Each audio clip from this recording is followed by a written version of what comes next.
BoxVoice.com, live with Edwin La Bomba Rodriguez. Edwin, man, coming off a tough loss with Andre Ward, but definitely no shame in losing to what everyone considers to be the #2 pound-for-pound fighter in the world. I had a conversation with Victor Conte yesterday, and it's his opinion that you should not be fighting at 168. How much did the weight affect you for the Andre Ward fight? There's shame in losing to anybody. You know what I mean? I'm a winner, so I hate losing. I put myself in a bad position, but Andre Ward fought a good fight. So he fought a really smart, intelligent fight. It was hard for me to find him, and I give him credit for that. You know, I'm not sure if I'm going to fight at 68 or 75 coming up. I'm just enjoying time with my family right now, and hire a nutritionist for my off time, because that was a lot of the problem, and the fights in between. You know, I'm not putting the Andre Ward fight in the past. Well, I am. I'm moving on forward, but in the future, I would like to get another fight. I know I have to earn it, and that's what I plan to do. You know, I plan to come back, get on the winning streak again, and get that fight again. Now, how much time are you looking to take off before you start looking at future opponents, or having your manager Al Heyman send you, I guess, emails or phone calls, however you guys go about picking your next opponent? Hey, you know, I talk to Al Heyman whenever, you know, he calls me. I call him all the time. Right now, I'm just resting, relaxing. But then again, I'm here today looking at Sakio Bika against Anthony Durrell, which is a fight that I'm interested in the future.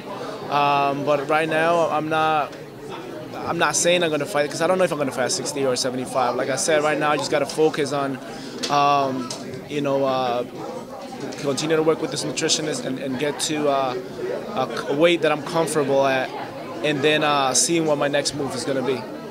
Now, you keep saying you don't know if you're going to fight at 168 or 175.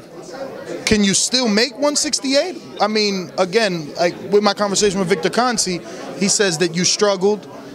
You clearly struggled and weren't able to make the weight, weren't able to fight for the title. Do you think that there's someone better than Victor Conte that can get you down to that weight healthy?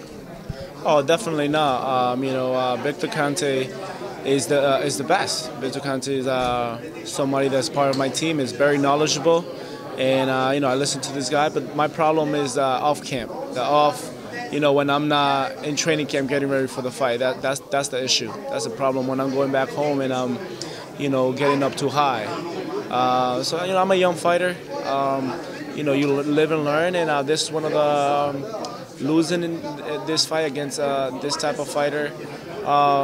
You know, helped me. It taught me a lot. You know, and now I'm able to, you know, step back and look from outside how I was running my career, and the things that I was doing, and the things that I should continue doing.